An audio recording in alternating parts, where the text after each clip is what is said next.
गलत फहमी।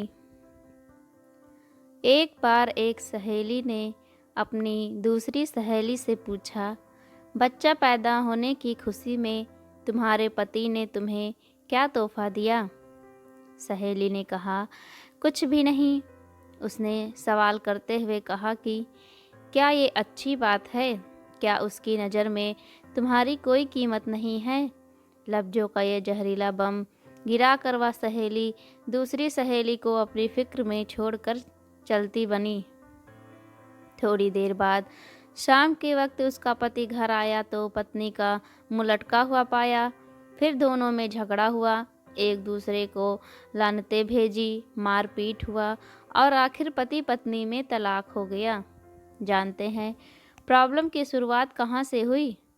उस फिजूल मामले से जो उसका हाल चाल जानने आई उसकी सहेली ने कहा था। विकास जी ने अपने जिगरी दोस्त पवन से पूछा, तुम कहाँ काम करते हो? पवन जी ने बोला, फला दुकान में। विकास जी, कितनी तनख्वाह देता है मालिक? पवन जी, 18,000। विकास जी, 18,000 रुपये से बस तुम्हारी ज़िंदगी कैसे कटती है इतने पैसों में? पवन जी गहरी सांस खींचते हुए, बस यार क्या बताऊं।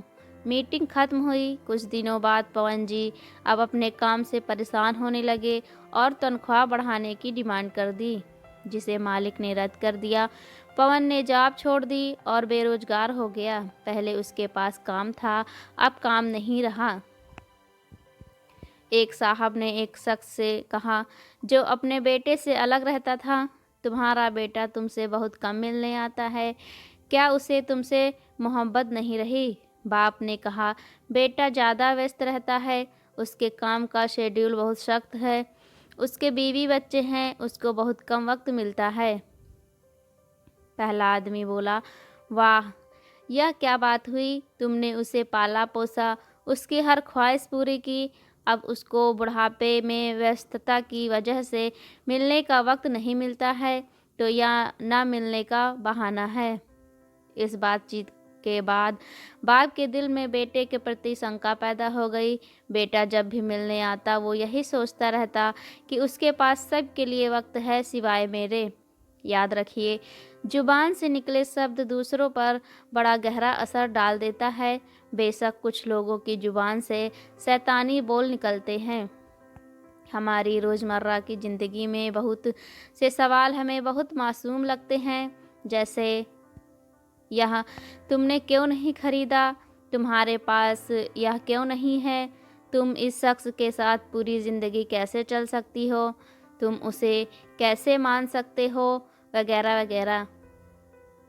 इस तरह के बेमतलबी फिजूल के सवाल नादानी में या बिना मकसद के हम सब पूछ बैठते हैं, जबकि हम यह भूल जाते हैं कि हमारे ये सवाल सुनने वाले के दिल में नफ़रत या मोहब्बत कौन सा बीज बो रहे हैं।